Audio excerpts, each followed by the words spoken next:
बहुत प्राचीन समय की बात है। जब सृष्टि का आरंभ हुआ तब ब्रह्मा सृजन में लगे थे और विष्णु पालन में। परंतु सृष्टि को संतुलन देने के लिए एक ऐसे शक्ति की आवश्यकता थी जो अहंकार का नाश और अज्ञान का अंत कर सके। तभी प्रकट हुए महादेव, न आदि न अंत, न जन्म न मृत्यु। वे कैलाश पर्वत पर तपस्या में लीन रहते थे। उनके पास न राजमहल था न आभूषण, भस्म उनका श्रृंगार था, सर्प उनका आभूषण और डमरू उनकी लय। एक दिन देवताओं असुरों का अहंकार बढ़ गया था। देवता हारने लगे। हे भोलेनाथ, संसार की रक्षा कीजिए।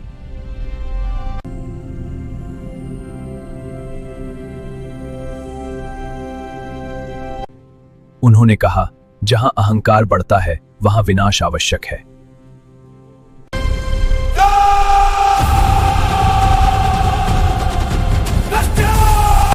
लेकिन जब संतुलन स्थापित हुआ तो महादेव फिर शांत हो गए। यही महादेव की विशेषता है। वे विनाशक भी हैं और रक्षक भी। वे दंड भी देते हैं और क्षमा भी।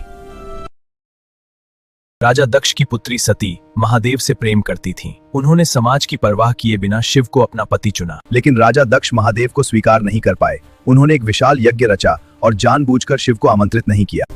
सती का हृदय टूट गया।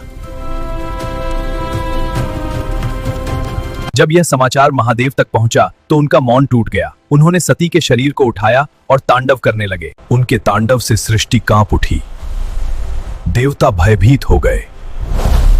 तब विष्णु ने सती के शरीर को भस्म कर दिया, जो कि पृथ्वी पर गिरा। वहीं शक्तिपीठ बने।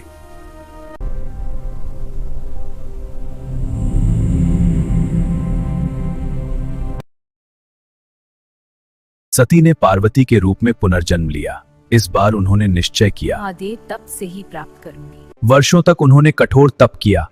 भूख, प्यास, कष्ट कुछ भी उन्हें विचलित न कर सका। महादेव ने उनकी परीक्षा ली, कभी साधु बनकर, कभी उपहास करके। जो मुझे समझे, जो मुझे बदले नहीं, जो मौन में भी मेरा साथ दे, वही मेरी शक्ति है।